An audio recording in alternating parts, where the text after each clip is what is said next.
लेंगे।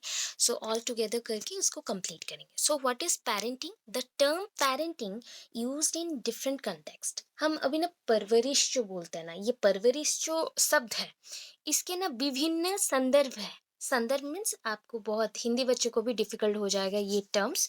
सो आप बोल सकते हैं कि इसको ना भिन्न भिन्न अवस्था में हम प्रयोग कर सकते हैं। ये हो गया हिंदी, यूज कर सकते हैं आप लोग। अभी बुक पकड़े हो ना, वहां पे ही पेज पकड़ो, एक पेपर पेन पकड़ो, वहां पे लिखता स्टार्ट करो। लिखना स्टार्ट करोगे तो जितना स्पीड बढ़ेगा उतना बेटर है। मेरा बात भी सुनो एंड लिखना स्टार्ट करो, ये बेटर है नोट्स कंप्लीट करने के लिए। The term parenting used in different contexts. That means we can use the term parenting in different ways also, in different areas or different ways. In human context, अगर हम लोगों की बातों पे आते हैं कि लोग क्या कहते हैं, हमारे सोसाइटी में क्या कहा जाता है, तो in human context the term is described as the context of biological parents. This concept is related to biological parents. तो ये जो टर्म है ना, ये जो शब्द है, कौन सा शब्द है? परवरिश, पेरेंटिंग। ठीक है, इस शब्द को हम क्या कर सकते हैं, किनके साथ हम जोड़ेंगे? इनको जोड़ा जाता है, इस शब्द को जोड़ा जाता है जो उनके बायोलॉजिकल, बायोलॉजिकल मीन्स हम बोल सकते हैं इसके बालक के जो जैविक, इसको बोला जाता है जैविकीय। जैविकीय, जैविकीय मीन्स बायोलॉजिकल। बायोलॉजिकल जो पेरेंट्स हैं, माता पिता है, उनके साथ जोड़ा जाता है। ऐसा नहीं है कोई भी माता पिता इसको कर सकता है, ऐसा नहीं होता। अपने बच्चों के लिए जिनका अफेक्शन ज्यादा हो, प्यार ज्यादा हो, उनके लिए ही ये रहता है, तो उनके साथ ही जोड़ा जाएगा। That means it is related to your biological parents who have lots of love for your child or kind behave towards your child, etc., or towards her child, or towards it's child, जो भी आप बोल सकते हो। Means उनके बच्चों को show करना है, ऐसा टाइप का। So normally the government and society also provide their role in parenting of a child. अगर बच्चों को गाइड करना हो, बच्चों को प्रोवाइड करना हो ऑल टुगेदर, नेचर, नेचर के साथ नर्चर भी, मीन्स अच्छा वातावरण प्लस अच्छा परवरिश, ये अगर देना है तो इसमें सबसे इम्पोर्टेंट रोल कौन प्ले करता है? Society and government. Society and government. Society में अगर कोई लोग आए एंड बहुत ज़्यादा ही कुछ इस बात पे स्टेरियोटाइप किए, स्टेरियोटाइप मीन्स बार बार रिपीटेडली उनके बातों पे टोंट मारना या फिर रिपीटेडली बोलना। दैट इज होता है ना, पहले टाइप के कहावत होते थे बहुत सारे। बिल्ली रास्ता काट दिया तो ये हो जाएगा, जो ऐसा चलोगे तो ये होता है, हाथ से ग्लास टूट गया तो ऐसा होता है। तो ये सारे जो चीजें थे ना, that type of thought is called the stereotype, पुराने कहावतें। सो ये जो कहावत थी उस टाइम में भी थिंक किया जाता था कि बच्चों को अगर कोई भी केयर कर सकता है, केयर के साथ उनको बड़ा कर सकता है, वो होता है उनके पेरेंट्स ही, जैविकीय माता पिता, biological parents. So it is one kind of process by which parents take all the responsibilities of a child and rearing them up to the uh, adolescence period.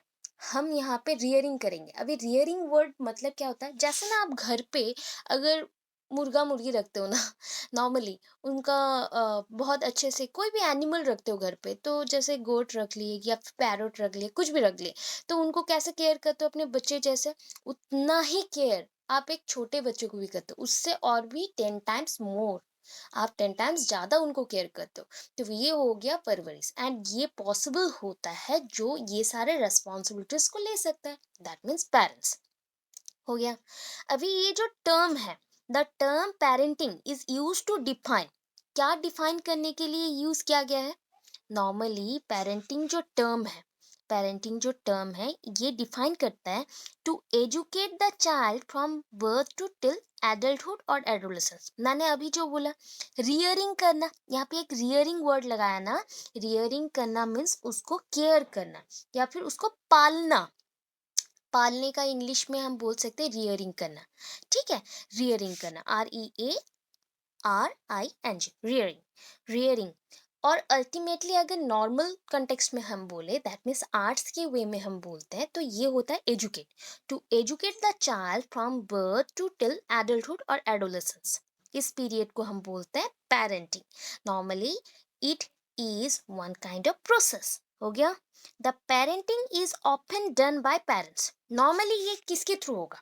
Normally हम लोग in day to day life, it is shown that all the type of behavioral activities, and all together your nurturing, your food preparation, or all together activities related to your babies conducted by parents. जो भी रहता है, that means उनको खाना खिलाना हो, खाना बनाना हो, उनको केयर करना हो, तो सब कुछ किसके साथ जुड़ा हुआ है? मम्मी पापा के साथ, दैट मीन्स माता पिता के साथ. सो बच्चे को गाइड करना, उसको बड़ा करना, दैट मीन्स होता है छोटे से बड़ा करना, एडोलेसेंस तक जाना. ये जो पूरा काम है ना, पूरे बचपन से लेके पूरे 20-21 साल तक का जो टाइम पीरियड है, इस टाइम पीरियड को हम पेरेंटिंग में जोड़ते हैं. ये ओनली माता पिता ही करते हैं. बट अभी के टाइम में कुछ ऐसे भी पेरेंट्स हैं जो सिंगल मदर बनते हैं, या फिर normally they are assigned with the many NGOs, और they are very much involve in various type of अनाथ आश्रम और ऑर्फनेज ऑल्सो. सो वहाँ पे भी वो जाके क्या करते हैं ना, बहुत कुछ वो शेयर करते हैं, अपने नॉलेज को, एजुकेशन को, प्लस अपना लव एंड अफेक्शन को, बिकॉज वो सारे बच्चों को वैसे ही प्यार करते हैं जैसे अपने बच्चों को, इसलिए वो करते हैं. ऐसे भी लोग अभी हैं. तो इसलिए बोला गया, ऑफनली अगर कोई भी आपको पूछता है, ऐसे ही आपको अगर पूछा जाए कि what is parenting, so biological parents जो है वो अगर बच्चों का केयर करता है, ये पेरेंटिंग है, इतना बोल देना है. अभी आपका क्वेश्चन है मगर पेरेंटिंग स्टाइल. अच्छा, ये नॉर्मली अगर किसी के पेरेंट्स नहीं रहते हैं, बाय चांस एक बच्चा का पेरेंट्स नहीं है, कोई एक्सीडेंटली डेथ हो गया या कोई रीजन से कहीं छोड़ के चले गए हैं, दैट मीन्स उन बच्चों को क्या गाइडेंस नहीं मिलेगा? ऑब्वियस मिलेगा. किनसे मिल सकता है? अपने ग्रैंड पेरेंट्स से. ग्रैंड पेरेंट्स में मिल सकता है, या फिर जो क्लोज रिलेटिव्स हैं जो उनको बहुत प्यार करते हैं, उनसे मिल सकता है. सो यहाँ पे क्या मैंने मेंशन किया? If they are unable to do so, if parents are not able to care them, उनके बच्चों को वो केयर नहीं कर सकते हैं, तब कौन करता है? So this is done by close relatives, grand parents and orphanage members. ठीक है. अगर माता पिता ये नहीं कर सके तो कौन करेगा? ये चीज करेंगे उनके ग्रैंड पेरेंट्स, जो उनके दादा दादी है, नाना नानी है, वो लोग कर सकते हैं. ऑर्फनेज में जो अनाथ आश्रम है, उनके जो मेंबर्स है वो लोग करेंगे, या फिर उनके जो रिलेटिव्स हैं उनको प्यार करते हैं वो लोग करेंगे. अभी पेरेंटिंग स्टाइल होता क्या है? What is parenting style? Normally parenting style refers to the complex manner of the parents to raise their children. Same point है, ओनली स्टाइल है तो हमने यहाँ पे कम्प्लेक्स सेट यूज करेंगे या फिर कम्प्लेक्स मैनर यूज करेंगे. दैट मीन्स कोई काम को अगर फुलफिल करना हो, अगर मैं सपोज आपको बोलूँ how to cook a roti, और हाउ टू कुक बिरयानी, और how to cook any type of sweet, how, कैसे आप करते हो? तो वहाँ पे अगर आप कहीं पे सर्च करते हैं, या फिर ये सब देखते हैं कहीं पे यूट्यूब पे, तो कैसे देखते हैं? तो वहाँ पे फर्स्ट देता है ना कि इसका स्टेप्स होता है, डेफिनेट स्टेप्स रहेगा. स्टेप्स के बाद one by one you can add this ingredients, after that make a small things और स्मॉल डो अबाउट जो भी आप बनाना चाहते हैं. चपाती हो तो उसका डो बनेगा, या फिर स्वीट्स हो तो उसके शेप देंगे आप डेफिनेट. तो जो भी आपको बनाना रहता है, तो आपको डेफिनेट उसके लिए एक एक स्टेप जाना पड़ता है, कि इसको पार करेंगे तो दूसरे में जाएंगे, दूसरे को पार करेंगे दूसरे में जाएंगे. तो ऐसे चीज अगर हो ना लाइफ में भी, तो उसको हम बोलते हैं कम्प्लेक्स मैनर और complex set. Okay. So parenting style refers to as complex manner of parents to raise their children. ये complex set of rules, regulation and बहुत सारे कल्चर एंड इमोशंस भी है, जिसके थ्रू पेरेंट्स क्या करते हैं? अपने बच्चों को रेज करते हैं, बड़े करते हैं. ठीक है. छोटे से बड़े करते हैं, उनको डिफरेंट थिंग्स के ऊपर नॉलेज देते हैं, bye their actions, not by words. उनके शब्द के थ्रू नहीं, उनके बोलने के थ्रू नहीं. जैसे मैं अपने बच्चों के लिए नहीं करती हूँ, ओनली मैं बोलूँ कि हाँ तुम ये कर ले, वो कर ले, तो वो क्या सीखेगा? ये आपको सीखना है. एज ए टीचर आप जब टीचर बनेंगे या फिर ऑलमोस्ट आप में से कुछ लोग टीचर भी होंगे, सो आप जब पढ़ाते हैं तो आप डेफिनेटली क्या करते हैं, बहुत ही गुस्सा कर लेते हैं। कभी कभी क्या होता है ना, पढ़ाते पढ़ाते आप चिढ़ जाते हैं, गुस्सा करते हैं एंड उनको मारना स्टार्ट करते हैं। अगर वो अपना बच्चा होता, आप मारते क्या? ऑब्वियस नहीं। सो ऐसा चीज थिंक करिए, ठीक है? Think again and do your best. आपका बेस्ट देने को ट्राई करिए। सो इस टॉपिक को इसलिए ही पढ़ाया जा रहा है, इसलिए आपके प्राइमरी सेशन का जो भी एग्जाम होता है ना, टीटी एग्जाम्स में, इससे एक क्वेश्चन रहता है, डेफिनेटली एक क्वेश्चन रहता है कि आप एज ए टीचर कौन से टाइप के पेरेंटिंग स्टाइल्स को प्रिफर करते हैं। आप एक टीचर है ना, तो बेटर कौन सा है एक बच्चे के लिए, बेटर कौन सा है? बिकॉज आप स्कूल में जाएंगे तो आप 100 बच्चों को पढ़ाएंगे, 100 बच्चों को अपने बच्चों जैसा थिंक करके पढ़ाना एंड बहुत पेशेंस के साथ पढ़ाना, ये इम्पॉर्टेंट है, this is important. Okay, nextly, parenting style may be ranged between authorized to anything goes attitude. So यहाँ पे बोला गया ना, ऑथराइज्ड मीन्स क्या होता है? अच्छा, मैं बोलूँ कि मैं इस बिल्डिंग की ओनर हूँ, so this building is mine and I am the owner of this building, so that all together मैं बोल सकती हूँ कि दिस इज माई ऑथोरिटी, ये मेरा ऑथोरिटी है।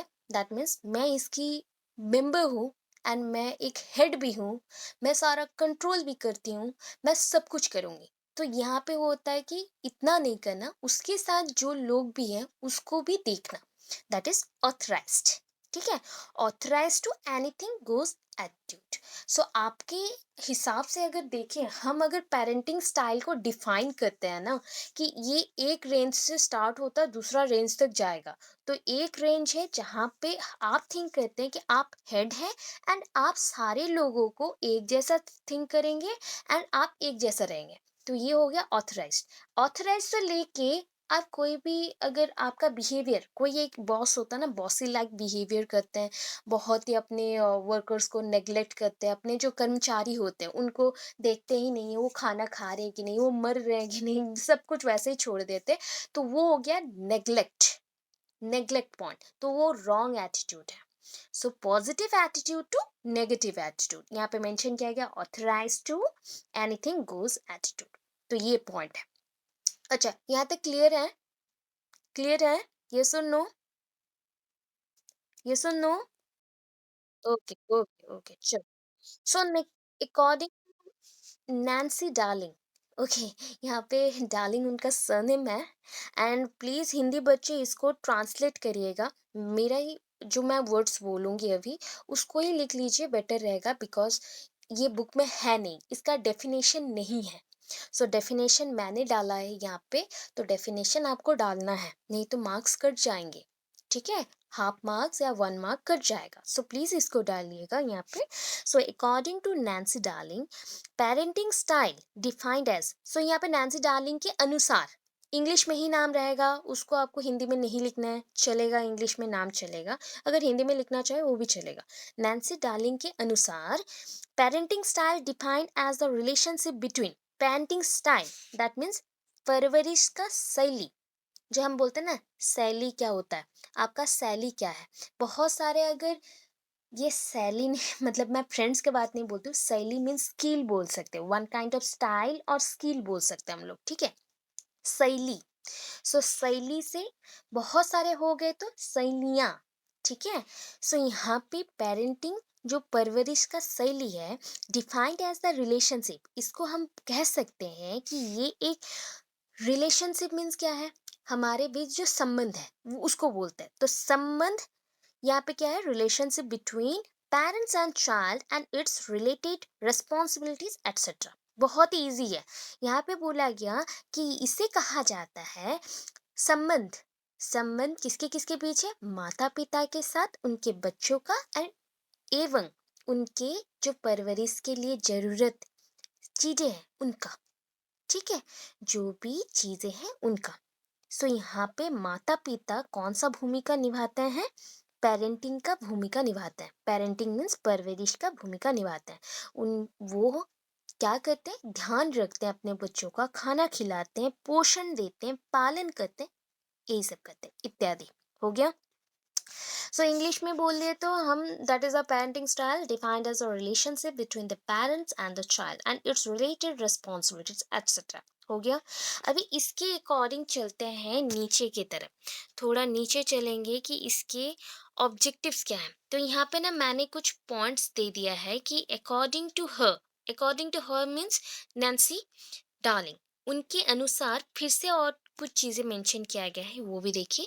पेरेंटिंग स्टाइल उनके अनुसार दो तरह के होते हैं। First one is the parenting responsiveness and second one is the parenting demanding. ठीक है, दो टाइप के होते हैं एंड ब्रैकेट में पेरेंटिंग डिमांडिंग का जो भी डेफिनेशन है उसका ब्रैकेट में ही उसको मेंशन कर दिए हैं। पेरेंटिंग रेस्पॉन्सिवनेस का देखिए मैंने एरो मार्क दिया है, नीचे लिखा गया है, तो उसको भी बताती हूँ, उसको भी मेंशन करिएगा, आपके बुक में नहीं है। सो पेरेंटिंग रेस्पॉन्सिवनेस, रेस्पॉन्सिवनेस क्या होगा, दैट मीन्स ये जो रहते हैं ना इस टाइप के जो पेरेंट्स होते हैं, जो परवरिश करते हैं, माता पिता होते हैं, तो माता पिता बहुत ही वर्म्थ टाइप होते हैं। वर्म्थ टाइप मीन्स गर्माहट देते हैं। यहाँ पे गर्माहट का सेंस भी अलग है, उसके अंदर बहुत सारे शब्द हैं, बहुत सारे वर्ड्स हैं। The warmth word defines that he cares about her, he cares about him, that means further भी केयर करता है उसके लिए, इसके लिए, दैट मीन्स गर्ल के लिए भी बॉय के लिए भी। मदर भी वैसी करती है, तो वो केयर करती हैं, मीन्स पालन करती है, पोषण देती हैं, उनका ध्यान रखती हैं, ये सब करती है। जो पेरेंट्स यह करता है उनको बोला जाता है पेरेंटिंग रेस्पॉन्सिवनेस। तो ये हो गया जो पेरेंटिंग, पेरेंटिंग मीन्स परवरिश, बट यहाँ पे सपोर्टिवनेस या फिर रेस्पॉन्सिवनेस जैसा है। तो वहाँ पे वर्ड्स अगर नहीं आए आपको, तो उसको आप रेस्पॉन्सिवनेस ही लिखिए, बिकॉज ये वर्ड उन्होंने दिया है तो इसका हिंदी अभी तक आया नहीं है। ठीक है, वो इंग्लिश में लिखेंगे तो बेटर रहेगा। तो उसके बाद और देखिए पेरेंटिंग डिमांडिंग। डिमांडिंग क्या होता है, कंट्रोल बिहेवियर ऑफ चिल्ड्रन। सो यहाँ पे ना डिमांड रहता है, पेरेंट्स का डिमांड रहता है कि मेरा बच्चा टॉप करेगा मतलब करेगा, ये डिमांड रहता है।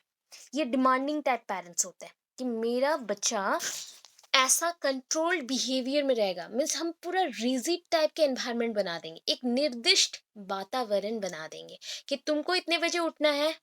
उसको एक हिंदी वर्ड होता है ना, श्रृंखला।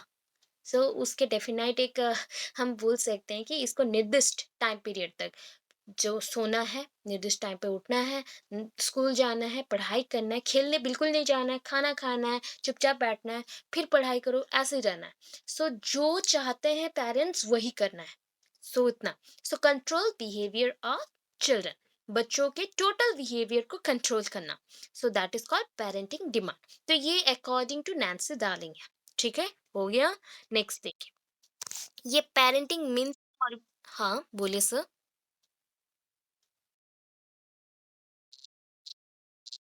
अच्छा, एएनयू में नहीं है सर, ये नहीं है, पर्सनालिटी है बट पेरेंटिंग स्टाइल नहीं है, एक छोटा टॉपिक है, ओएसटीईटी के लिए है। तो मैं ये दे दिया आप लोगों को भी। ठीक है। ओ, 84 में है, सो आपको न्यू बुक मिला हो, पुरानी बुक में नहीं है। ओके, ये पुराने बुक में नहीं था, न्यू बुक मिला होगा, मुझे नहीं मिला अभी तक। सो मैं नहीं जानती, पुराने बुक में नहीं है। तो उस अकॉर्डिंग बोल सकते हैं कि चेक कर लीजिएगा प्लीज। ओके, डेफिनेशन देख, हाँ 84। Okay okay okay, definition check करिए। Definition, the parenting means caring nurturing of a child from birth to till adolescence by real parents. ये नॉर्मली हम लोग कर चुके हैं, ये डेफिनेशन रिपीट नहीं करना है, चलेगा। ये इतना एनफ है, ये डेफिनेशन को स्किप करना चाहे कर सकते हैं। तो ऑब्जेक्टिव्स क्या है, पेरेंटिंग करने से क्या मिलेगा। हम जो भी बच्चे का नीड है, that means the fulfil of the physical need of a child. So to fulfil the physical child, बच्चों का जो शारीरिक विकास के लिए जो जो चीजें चाहिए उसको फुलफिल करना। प्लीज म्यूट कर लीजिए, तो वॉइस ये हो रहा है, ब्रेक हो रहा है, प्लीज म्यूट करिए, उधर से वॉइस थोड़ा थोड़ा आ रही है, म्यूट कर लीजिए। To fulfil the physical need of a child. Okay, number 2, to provide safety to the children. So मैं अगर गार्जियन हूँ एंड मैं अपने बच्चों को केयर कर रही हूँ, मैं पेरेंट्स भी हूँ, तो केयर करूँगी अपने बच्चों को, तो उनको जितना हो सके प्रोटेक्शन के साथ रखेंगे। That means safety. Safety is important for child, okay, to provide safety to the children. Then next, बच्चों को सेफ्टी दे दिए, उनको अच्छे से रखें। देन थर्ड, और किस लिए चाहिए पेरेंटिंग? बिकॉज जो भी आपने लर्न किया ना, what ever you learn from your society, ultimately you transmit all this thing to the child. सो आप जो भी सीख रहे हैं, तो आपके जो बच्चे हैं स्पेशली उनको आप अपनी परवरिश के थ्रू वो सब सेंड करें। दैट मीन्स आप एजुकेट कर रहे हैं अपने बच्चों को अपने कल्चर्स के बारे में, अपने स्किल्स के बारे में, अपने जो भी वर्किंग स्टाइल्स हैं, वर्किंग एबिलिटीज हैं, उसके बारे में भी। ठीक है। Continuously provided by parents up to adulthood. ये कहाँ तक चलेगा? जब तक बच्चे एडल्टहुड स्टेज में नहीं आ जाते। एडोलेसेंस नहीं, एडल्टहुड बोला गया, दैट मीन्स थोड़ा सा बड़ा हो गए, किशोरावस्था से थोड़ा आगे चलिए प्रौढ़ावस्था तक, जब तक बच्चे नहीं आ जाते, दैट मीन्स टीन एज से बढ़ के ट्वेंटीज में नहीं चले जाते, तब तक ये कंटिन्यू होगा, तब तक ये कंटिन्यू चलेगा। ठीक है। वैसे ही पेरेंट्स गाइड करते रहेंगे, केयर करते रहेंगे, खाना खिलाते रहेंगे, वैसे ही पूरा जो भी पालन पोषण जो भी बोल लीजिए वो सब करते रहेंगे। That means all the responsibilities of a child controlled by parents, okay, up to the age of around 20s or 20 or 25, यहाँ तक, okay, till adolescence period complete होना ना, completion of the adolescence period and on reaching of adulthood period। ठीक है। On reaching means जैसे adulthood आता है तब से हम छोड़ सकते हैं बच्चों को, अपने बच्चों को छोड़ सकते हैं, बिकॉज वो बड़े हो गए, उनको सब कुछ पता है, वो कंट्रोल कर सकते हैं अपने को एंड सारा डिसीजन ले सकते हैं। गुड डिसीजन वो ले सकते हैं, जहाँ पे सही लगे, जहाँ पे गलत लगे, वो सारे। ओके। ये जो पेरेंटिंग जो टर्म है ना, उसके अकॉर्डिंग यहाँ पे ना पेरेंट्स को हमने थोड़ा सा डिफाइन करने को ट्राई किया। Means what type of parents are there in our society who controls everything of your child or of his child, and provide education, provide culture, or transmit all these things from their parenting style also। so यहाँ पे हम define क्या करें, हम क्या बताना चाहते हैं? हम बताना चाहते हैं जो ये पेरेंटिंग है, परवरिश है। परवरिश जो टर्म है, ये कौन से टर्म्स के अंदर आता है? Parenting and child rearing practice. एक होता है बच्चे को पालना है, बच्चे को ओनली पालना है, और एक होता है परवरिश देना है। पालना और परवरिश देना, ये दोनों में थोड़ा बहुत डिफरेंसेस है, ये जान के रखिए, बिकॉज ये एग्जाम्स में, अभी के एग्जाम्स में नहीं बट फ्यूचर के एग्जाम्स में बहुत आएगा, इंट्रांसेस में बहुत कुछ है। ठीक है। बिकॉज कहीं पे क्वेश्चन आता है, ऐसे घुमा के देता है कि if if you are a owner of one orphanage, आप एक ऑर्फनेज के ओनर है, एंड मैक्सिमम आपके ऑर्फनेज में 100 स्टूडेंट्स रहते हैं या फिर 100 चिल्ड्रंस रहते हैं, स्टूडेंट्स मैं भूल दी, बट 100 चिल्ड्रंस रहते हैं। तो ये चिल्ड्रंस को आप क्या करते हैं? आप उनके लिए रूटीन सेट करते हैं। You set a routine, perfect routine for them, perfectly they go to bed that time, they wake up that time, और एटसेट्रा एटसेट्रा, जो भी आपको मेंशन करना है आप मेंशन करते हैं। इस टाइम पे खाना खाना, इस टाइम पे स्कूल जाना है, ऐसे करते हैं। बट एक अगर पेरेंट्स होते हैं वहाँ पे डेफिनेट, अगर वो बायोलॉजिकल पेरेंट्स होते हैं, जैविकीय माता पिता होते हैं, तो वो ऐसा पूरा निर्दिष्ट टाइम में करते क्या? क्योंकि रिजिड टाइम, उसको हम बोलते हैं रिजिड टाइमिंग, तो रिजिड टाइमिंग में नहीं होता है। बिकॉज आप जब अपने बच्चों को केयर करते हैं, उसमें लाड प्यार बहुत कुछ होता है, that means affection, too much love towards your child, ये सब आप बहुत कुछ शो करते हैं, राइट। तो इसलिए ये दोनों में अंतर है, बहुत कुछ अंतर है। Parenting and child rearing both are different in practical existence. अगर प्रैक्टिकली हम देखें, जो चीज़ एग्जिस्ट करता है वास्तविकता में, वो प्रेजेंट है, वो प्रेजेंट है, उसके ऊपर हम यहाँ पे क्या कर रहे हैं? अंतर दिखा रहे हैं कि एक चीज में जो माता पिता हैं, जो जैविकीय बायोलॉजिकल माता पिता हैं, तो वो अपने बच्चों को कैसे केयर करें, और एक जगह पे दिखाया गया कि सिर्फ मेरे बच्चे नहीं है, मतलब मुझसे नहीं बने हैं। ठीक है। ऐसे बच्चों को मैं रखती हूँ एंड उनका केयर करती हूँ, तो ये दोनों में डिफरेंस आता है। ये डिफरेंस आपको टीचिंग सिखाता है। कि कैसे आप टीचर बनेंगे। बिकॉज जैसे आप अपने बच्चों को अपने ही स्कूल में पढ़ा रहे हैं क्लास में, तो उसको कभी आप डांटेंगे नहीं, मारेंगे नहीं, वो आप ट्राई करेंगे कि वो टॉप करे। बट अदर बच्चे अगर उससे अच्छा करे तो आपको गुस्सा आता है। ये होता है रीजन, बहुत सारे स्कूल्स में ऐसे रीजंस आते हैं। तो मैक्सिमम टाइम हमें ट्राई करना पड़ता है कि ये दोनों को हम कंफ्यूज ना करें। सो पॉइंट वन देख लिए, दैट इज अगर हम प्रैक्टिकल एग्जिस्टेंस में देखते हैं तो parenting and child rearing is totally different from each other, एक दूसरे से बहुत ही अलग है। इन पेरेंटिंग एग्जाम्पल सॉरी यहाँ पे एग्जाम्पलरी है, एग्जाम्पलरी बिहेवियर मीन्स एग्जाम्पल्स के तौर पे आप दे सकते हैं। Examples type behaviour and responsibilities of parent is emphasised.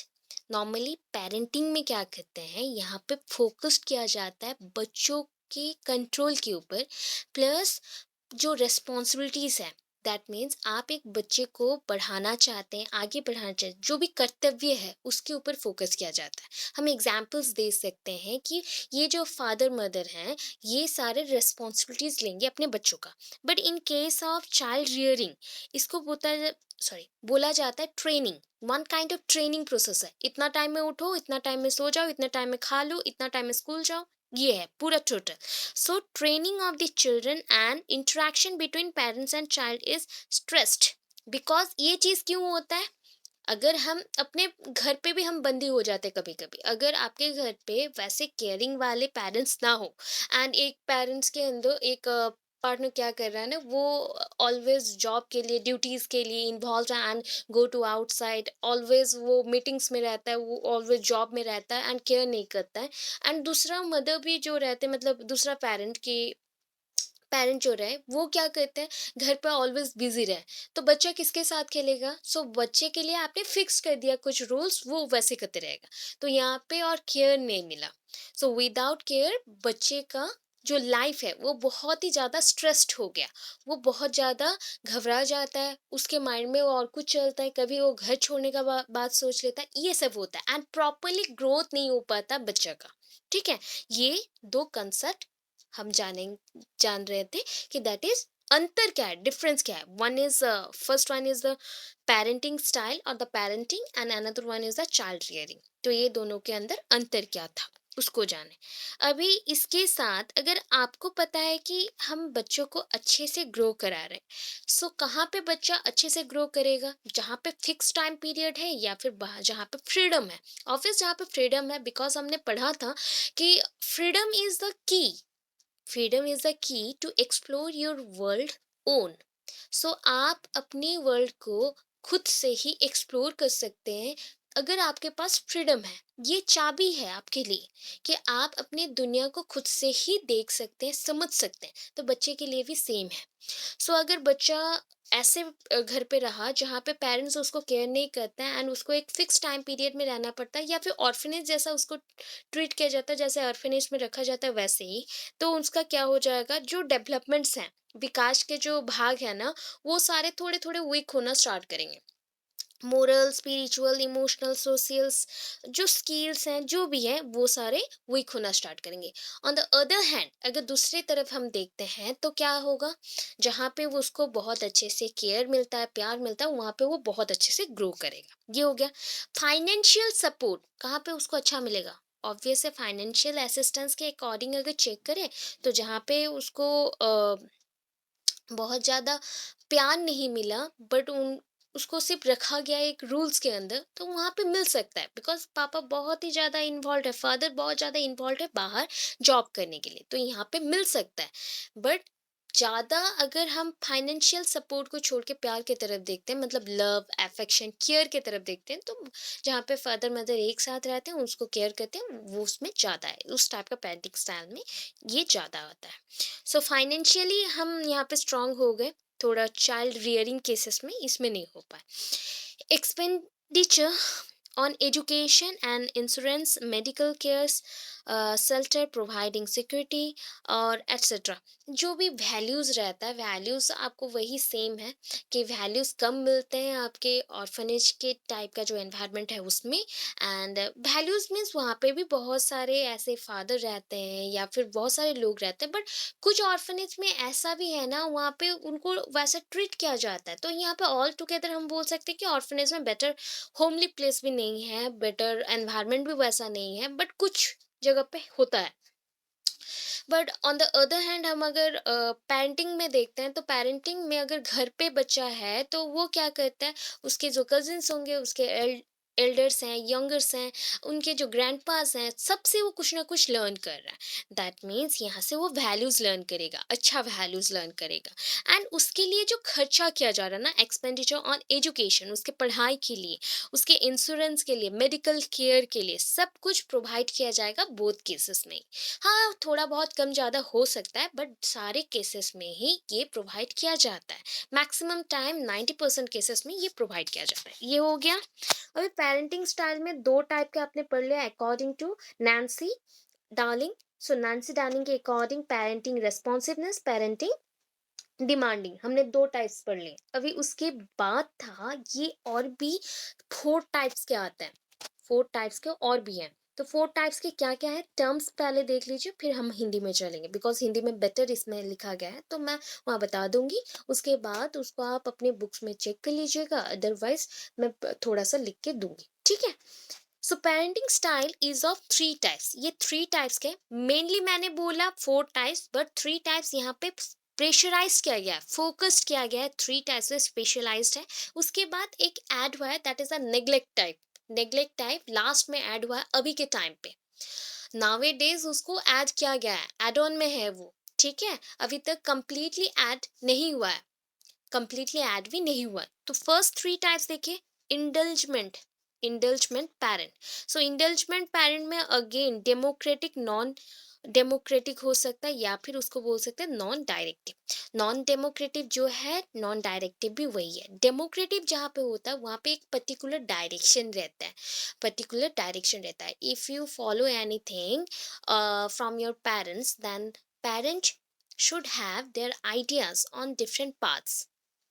होना चाहिए उनको आइडियाज। अभी के जनरेशन के अगर पेरेंट्स है तो उनको थोड़ा सा माइंड को और भी ज़्यादा एक्सप्लोर करना पड़ेगा, उनके बच्चों को क्या चाहिए, वो डिमांड कैसे फुलफिल करेंगे, उसके बारे में सोचना पड़ेगा। That is the democratic type, जहाँ पे ऑल पर्सन्स आर इक्वल।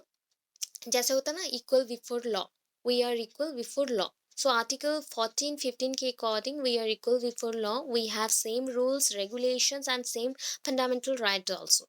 तो सिमिलरली यहाँ पे बच्चों को भी सेम टाइप का ट्रीटमेंट देना है। यहाँ पे एक पर्टिकुलर, अगर बच्चा कोई भी रॉन्ग थिंक करता है तो उनको एक डायरेक्शन प्रोवाइड करना है।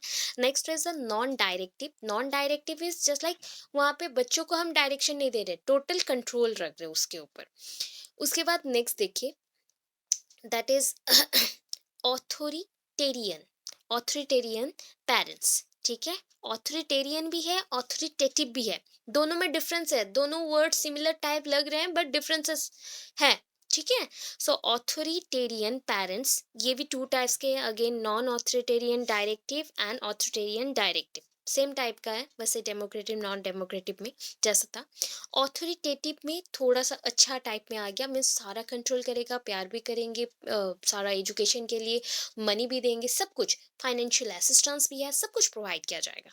लास्ट, यूनी सॉरी यूनी बोल दी, uninvolve parent neglect. Uninvolve means parents are not important here, are not important here, and parents doesn't control anything of child। कुछ भी कंट्रोल नहीं करेंगे, वो अपने बारे में थिंक करेंगे, not thinking about their child और anything of the family. Family के कुछ भी चीज़ के बारे में नहीं लेंगे, neither taken any type of responsibilities of the child. बच्चों का कोई भी कर्तव्य के बारे में भी वो नहीं सोचेंगे, कि यहाँ पे टोटल नेग्लेक्ट होगा, ठीक है, बच्चों को। सो ये पॉइंट्स हम अभी पढ़ने वाले हैं, तो मैंने ऑलरेडी ये मार्क कर दिया है हिंदी बच्चे, आप लोग देख सकते हैं। यस, बोलिए, बोलिए। मैं अगेन बोलूँगी अभी डियर, अभी अगेन बोलूँगी, यहाँ पे मैं डिस्क्राइब करते चलूँगी ना, पॉइंट्स भी बताऊँगी, अगेन बोलूँगी, ठीक है? चलो। सो यहाँ पे देखिए, सो ये पॉइंट्स था एस्पेक्ट्स ऑफ पेरेंटिंग, सब कुछ हमने मेंशन कर दिया है।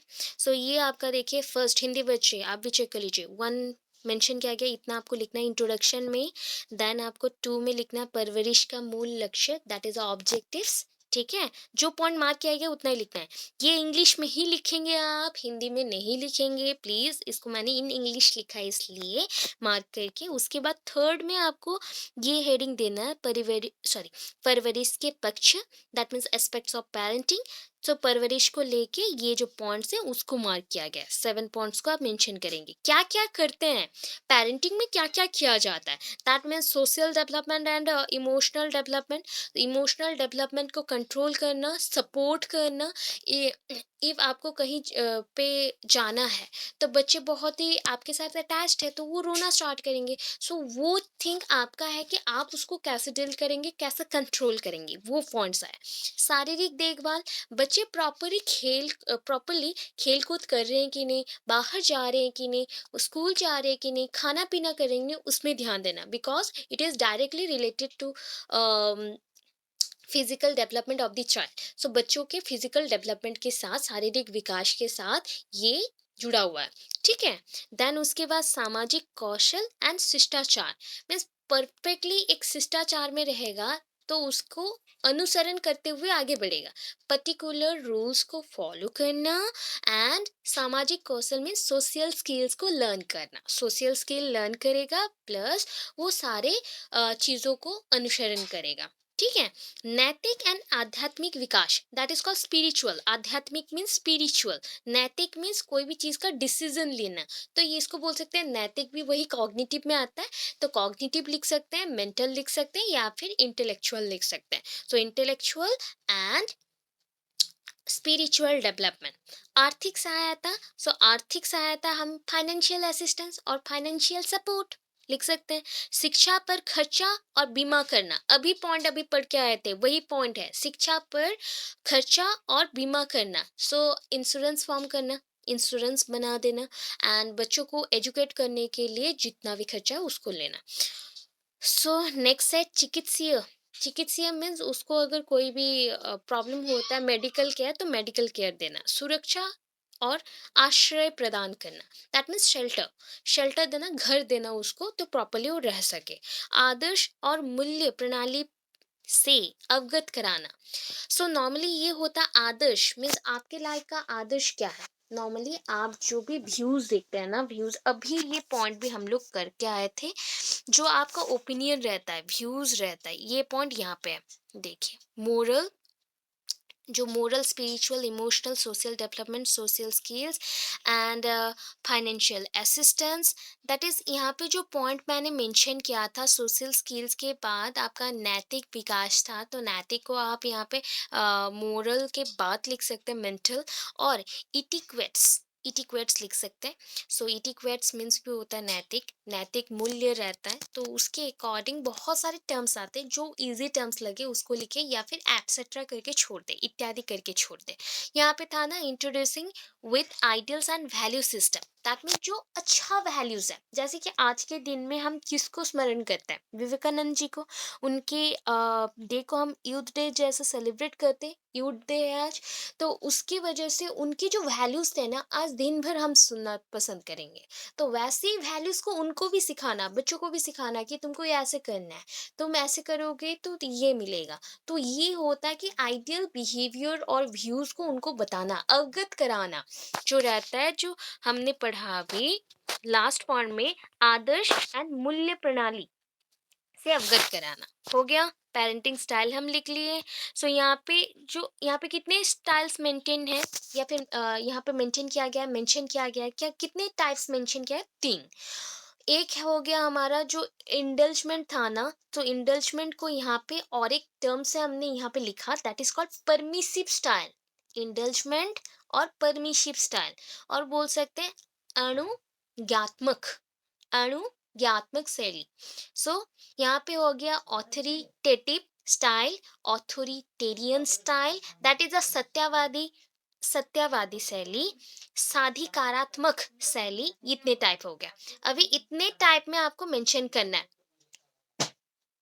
इतने टाइप में आपको मेंशन करना है। क्या मेंशन करना है? देखिए फर्स्ट, तो फर्स्ट में थोड़ा-सा आप लिखेंगे कि इस स्टाइल में होता क्या है। मैं स्टोरी जैसा बोल रही हूँ तो आप उसको थोड़ा-सा याद करके रख दें, ठीक है? सो साधिका, साधिकार से आता है साधिकारात्मक। साधिकार जहाँ पे रहता है अधिकार के सह, अधिकार के सह, साधिकार, ठीक है? अधिकार के सह। तो यह शैली वाल केंद्रिक उपगम है। सो इंग्लिश में हम बोल देते हैं that is the totally based on the centred child centered approach, totally based on child centered approach, because child is the main focus point. और फोकल पॉइंट यहाँ पे सबसे इंपॉर्टेंट कौन है? चाइल्ड है, बच्चे हैं। बच्चों के ऊपर हम ध्यान देंगे, बच्चों के केयर करेंगे एंड उनके मैच्योरिटी तक, जब तक वो मैच्योरिटी में नहीं आता, दैट मीन्स मैच्योरिटी अटेन कब करेंगे? वो एडोलेसेंस पीरियड में, तब तक हम उनको बहुत केयर से रखेंगे। तो ये हो गया ऑथोरिटेटिव में, हम एक पॉजिटिव सेंस में उनको केयर कर रहे हैं।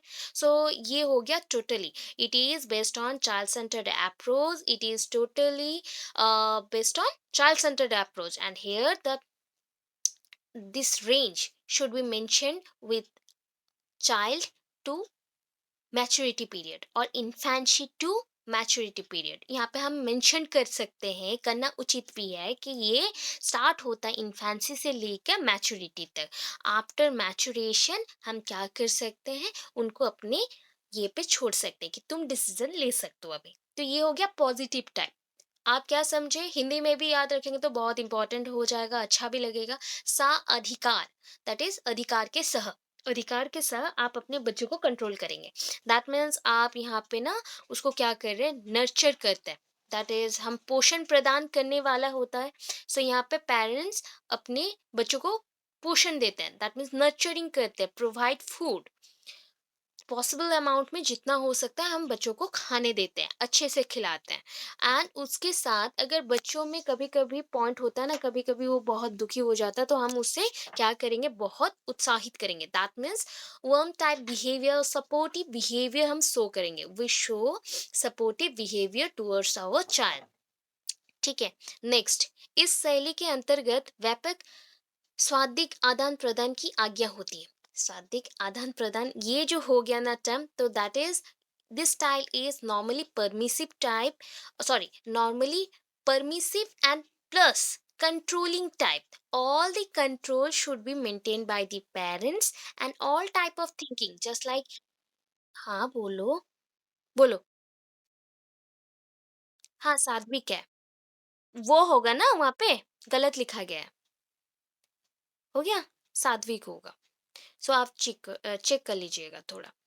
अंतर्गत व्यापक सात्विक आदान प्रदान की आज्ञा होती है। सो नॉर्मली यहाँ पे जो बिहेवियर्स रहते हैं उसको हम बोल सकते हैं, that means spiritual, cultural, emotional, जो जो बिहेवियर आपके अंदर है, अगर अच्छा कुछ बिहेवियर है तो आपके बच्चों को जाएगा। तो यहाँ पे ट्रांसमिट कर सकते हैं, हम ट्रांसफर कर सकते हैं अपने बिहेवियर को। बिहेवियर तो ऐसे भी आप जानते हैं हेरिडिटी के थ्रू जाता है, आनुवंशिक है।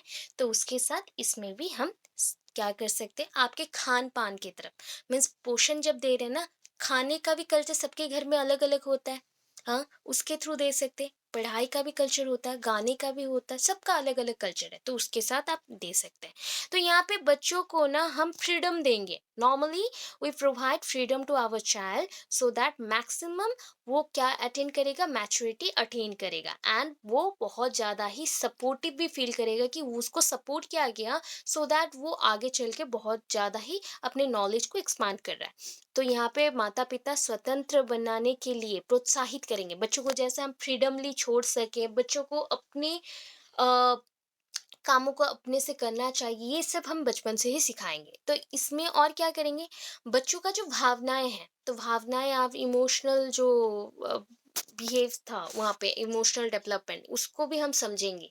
बच्चों का कहाँ पे कौन सा चीज चाहिए, तो उसमें कंट्रोल करना, टोटल कंट्रोल कहाँ पे रहना चाहिए? पेरेंट्स के पास रहेगा। तो parents control all the feelings of the child. If वो फील करता है कि उसको बुरा लग रहा है, तो वो चीज़ भी बच्चे को ठीक से समझाए पेरेंट्स एंड उसको सॉल्व करे। तो अगर बुरा लग रहा है किस लिए लग रहा है, उसको अच्छा करने के लिए सोचता है। तो ये सारे पॉइंट्स हैं, मैक्सिमम 4-5 पॉइंट लिखे, ये शॉर्ट क्वेश्चन में आता है तो बहुत ज़्यादा हो जाएगा, तो 4 पॉइंट्स लिखे चल जाएगा। अभी नेक्स्ट में चलते हैं, दैट इज़ सत्यावादी। सत्यावादी मीन्स होता है क्या है, पॉलिटिशियन ये लोग करते हैं ना, वैसा टाइप का होता है, पॉलिटिक्स जो रहता है, authoritarian. That means total control मेरे पास है, बट ये नेगेटिव टाइप में है, ऑथोरिटेटिव से ये नेगेटिव में आ गया। सो यहाँ पे क्या कहते हैं, इस शैली से अभिप्राय होता है, मीन्स हम इससे समझते हैं। So from this style of this parenting style we conclude that परवरिश की यह वह शैली है जो दंडात्मक शैली होती है, that is the negative type of style, parenting style. And ये दंडात्मक मीन्स हम बोल सकते हैं यहाँ पे ना पनिशमेंट बहुत रहता है, मीन्स सपोज तुम ये रॉन्ग कर दिए, तुमको पनिशमेंट मिला, तुम वो गलत कर रहे हो, पनिशमेंट मिलेगा। कुछ भी तोड़ दिए, वो बच्चा सॉरी बोल रहा है, फिर भी पनिशमेंट मिलेगा, मारा जाएगा, उसको खाने नहीं दिया जाएगा, ऐसे टाइप का रहता है। तो इसमें क्या होता है ना, जो भी माता पिता रहते हैं बच्चों को बहुत ही ज्यादा इंस्ट्रक्शंस प्रोवाइड करते हैं, they provide all rigid instruction to the child.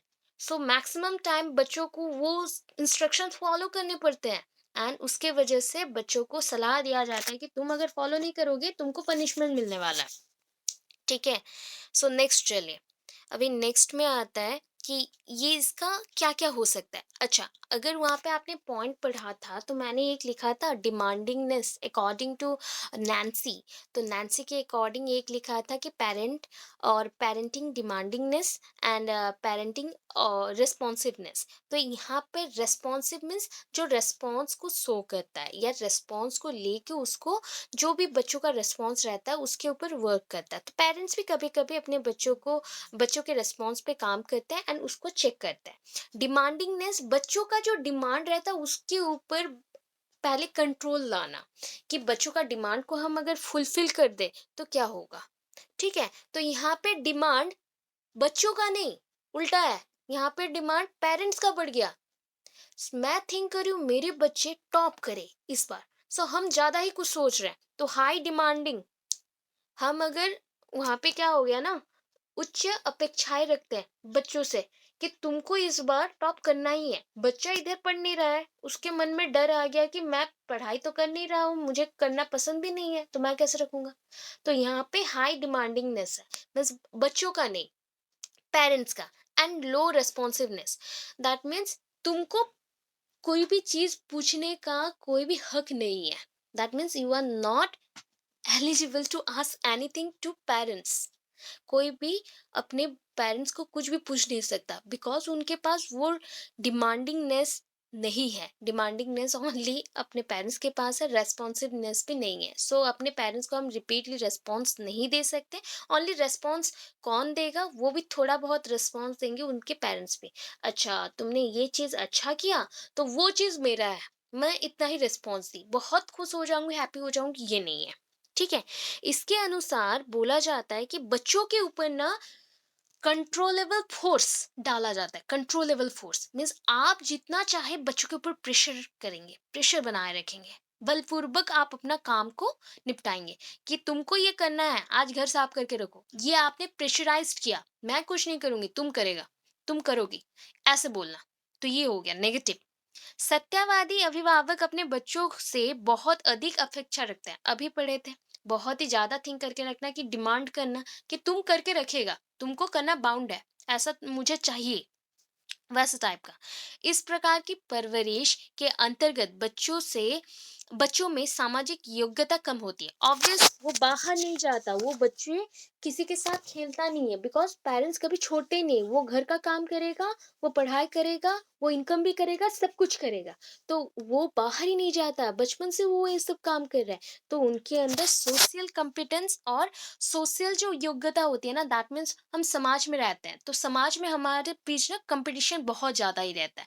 तो उस टाइम पे हमारा एक स्टेटस बनता है, जब हम थोड़े थोड़े करके एक चीज के लिए योग्य होता है, हमारा स्टेटस बनता है, बिल्ड होता है कि हमारा पोजीशन एक है। तो ये चीज धीरे धीरे पेरेंट्स की वजह से कम होना शुरू करता है, बिकॉज हमें तो छोड़ा नहीं जा रहा बाहर, तो हमारे अंदर वो योग्यता नहीं रहा। हो गया। तो अभी नेक्स्ट आते हैं परमिसिव पेरेंटिंग स्टाइल। ये परमिटिव में क्या होता है ना, माता-पिता बहुत ही नर्म होते हैं। दैट मीन्स परमिशन देना टाइप, वैसा टाइप हो गया, ठीक है? इतने होते हैं कि बच्चे बिगड़ जाते हैं, कुछ नहीं बोलेंगे। अपने बच्चे कुछ भी करे, माता-पिता कुछ नहीं बोलेंगे। तो आप यहाँ पे कितने स्टाइल में पढ़े? पहला वाला सबसे बेस्ट था, ठीक है? ऑथोरिटेटिव, जहाँ पे बच्चों का टोटल कंट्रोल भी कर रहे हैं, बच्चों के साथ घुल-मिल के रह रहे हैं, बच्चों की प्रॉब्लम को सॉल्व कर रहे हैं, सब कुछ कर लिए। नेक्स्ट में आया सत्यावादी, दैट इज़ ऑथोरिटेरियन। ऑथोरिटेरियन में टोटल कंट्रोल किसके पास रहा? पेरेंट्स के पास रहा। बट बच्चों के पास कुछ भी नहीं रहा। वो डिमांड नहीं कर सकते, वो सो नहीं कर सकते, वो कहीं जा नहीं सकते, ऐसा टाइप का। उनमें सोशल कॉम्पिटेंस भी कम है। अभी आया परमिसिव, मीन्स यहाँ पे टोटल कंट्रोल बोल सकते हैं। किसका कंट्रोल बोलिए? हमारे बच्चों का कंट्रोल नहीं, पेरेंट्स का कंट्रोल बच्चों के पास है। अभी बच्चा बोलेगा तुम्हें चाहिए तो मुझे ये चाहिए, अगर नहीं दोगे मैं यहाँ से चला जाऊंगा। बचपन से ही वो ऐसा करता है, बहुत जिद्दी, बिगड़ जाते हैं बच्चे। ऐसा टाइप का बच्चे अगर हो, दैट मीन्स यहाँ पे इस स्टाइल का चल रहा है। कौन सा स्टाइल का? परमिसिव पेरेंटिंग स्टाइल और अनुज्ञात्मक परवरिश शैली, ठीक है? माता-पिता बहुत ही नर्म होंगे, सॉफ्ट होंगे। तो यहाँ पे रिस्पॉन्सिव कौन होते हैं? सो यहाँ पे माता-पिता बच्चों की आवश्यकताओं और इच्छाओं के प्रति बहुत ही प्रतिक्रियात्मक होते हैं। दैट मीन्स जो बच्चे चाहते हैं, उसको फटाफट दे देते हैं, ठीक है? बचपन से ही ये किए रहते हैं, इसलिए बड़े होके बिगड़ जाते हैं। एंड अगर ये चीज़ हुआ तो यहाँ पे बच्चे क्या होंगे? माता-पिता के साथ मस्त मस्त या व्यस्त रहते हैं। ऑलवेज़ क्या होंगे, मुझे ये चाहिए, तो ये डिमांड करने के लिए तो माता-पिता के साथ रहना पड़ेगा ना, पेरेंट्स के साथ रहना पड़ेगा। So when you think about your any gift और any type of need, then क्या करेंगे आप? आप जाके अपने पेरेंट्स के साथ रहेंगे। तो पेरेंट्स के साथ आप बहुत ज़्यादा ही व्यस्त रहें या मस्त रहें, तो यहाँ पे इन्वॉल्व ज़्यादा हो गया। बट उनकी अपेक्षा जो रहती है ना, दैट मीन्स जो वो थिंक करते हैं, डिमांड करते हैं, बच्चों का डिमांड बहुत हाई है बट पेरेंट्स का डिमांड यहाँ पे लो है, बहुत ही कम है। सो उसके बाद और एक मैंने पॉइंट मेंशन किया है, that is a behavioural expectation. यहाँ पे बच्चे बहुत ही कम व्यवहारात्मक अपेक्षाएं होती हैं बच्चों में। दैट मीन्स आप थिंक करते हैं कि आपके बच्चे आप जैसे होंगे, बट वो आप जैसे भी नहीं होते, बिकॉज वो बिगड़ जाता है, तो वैसे सो होंगे। तो बिहेवियरल एक्सपेक्टेशन, उनके जो व्यवहारात्मक अपेक्षाएँ हैं, मीन्स पॉइंट्स होना चाहिए, वो नहीं है उनमें। देन लास्ट और देख लीजिए, यहाँ पे बच्चों के ऊपर माता-पिता का कोई निरंतर नहीं बोलूँ, नियंत्रण नहीं है, सॉरी, नियंत्रण नहीं है। That means there is no control, no control of child. किसके पास नहीं है? पेरेंट्स के पास नहीं है। तो parents have no control on child, ऐसे मेंशन कर सकते हैं। And that is totally non directive. Non directive क्या है? दैट मीन्स आप टोटल कोई डायरेक्शन प्रोवाइड नहीं कर सक रहे अपने बच्चों को, ठीक है? क्योंकि बच्चे खुद से ही कर रहे हैं। तो ये हो गया कि अगर माता पिता बहुत नर्म है तो उसको बोलते हैं सॉफ्ट। और एक वर्ड यहाँ पे यूज हुआ है, लेनियंट। लेनिएंट, ये बेटर है आपके टीचिंग सेशन के लिए, ये इंपॉर्टेंट रहता है, क्वेश्चन आस्क किए जाते हैं। लेनिएंट, ओके? इतने पॉइंट्स हैं। अभी के टाइम पे जो ऐड हुआ है वो पॉइंट देख लीजिए। वो है parenting styles by Maccoby and Martin. Maccoby and Martin, so Maccoby and Martin की परवरिश की शैलियाँ। सो वहाँ पे मेंशन्ड है, ये बोला जाता ना, नेग्लेक्ट, नेग्लेक्ट स्टाइल, नेग्लेक्ट और नेग्लेक्टफुल स्टाइल। कुछ जगह पे नेग्लेक्ट भी ओनली हो सकता है, नेग्लेक्टफुल स्टाइल और नेग्लेक्ट स्टाइल। सो ये होता है लापरवाही वाली शैली। यहाँ पे बच्चों को हम क्या करते देखिए, इस शैली को अपनाने वाले माता पिता का उत्साह कम और नियंत्रण भी कम होता है। दैट मीन्स इस टाइप के पेरेंट्स ना अभी के जनरेशन में बहुत ज्यादा है। वो खुद के मन में ही रहते हैं एंड बच्चों को कंट्रोल बिल्कुल नहीं करते। सो नियंत्रण नहीं है खुद पे भी, बच्चों पे भी नियंत्रण कम होगा। सो अपने उत्साह को वो बहुत मतलब जोर देते हैं एंड बच्चों के उत्साह को कुछ नहीं सोचता है। उनको वो नेग्लिजिबल थॉट करता है कि ये हमारे लिए कुछ नहीं है, जीरो है, तो इसको हम क्या करेंगे, सेपरेट रखो या फिर मैक्सिमम टाइम उसको अवॉइड करो, ऐसा टाइप का। सो यहाँ पे बोल सकते हैं कि ये सीमा ना निश्चित नहीं है, दैट इज ऑल। अदर में आपने जैसे पढ़ा ना कि इन्फेंसी पीरियड से ये एडोलेसेंस पीरियड तक चलता है, तो यहाँ पे इसका कोई सीमा नहीं है। अगर हम बच्चों के ऊपर कंट्रोल ना करें, खुद पे ही सिर्फ अपने बारे में ही सोचते रहें, दैट मीन्स हम ऑथोरिटेरियन भी नहीं है, ऑथोरिटेटिव भी नहीं है, परमिशिव भी नहीं है, कुछ भी नहीं है। तो इसमें क्या होगा, बच्चे जो भी कर रहे करने दो, हम अपने रास्ते पे रहे, ऐसा टाइप का हो गया।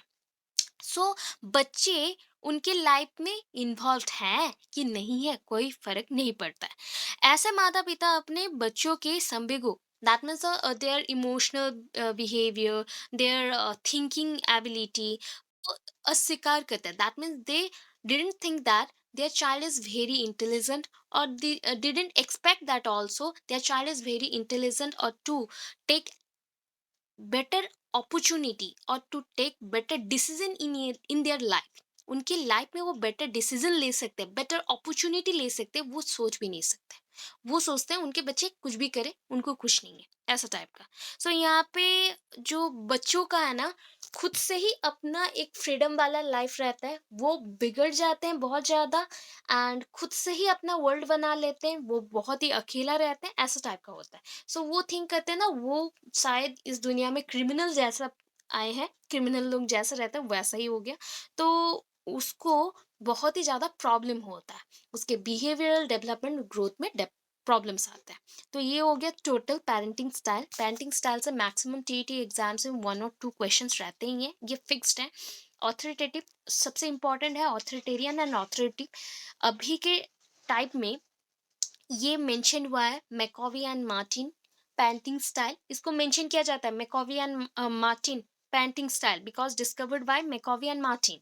सो दैट इसको पेंटिंग, इस पेंटिंग स्टाइल को हम मैकॉवी मार्टिन पेंटिंग स्टाइल बोल सकते हैं या नेग्लेक्टफुल स्टाइल बोल सकते हैं। तो ये मेंशन हो गया। अभी मेंशन के बाद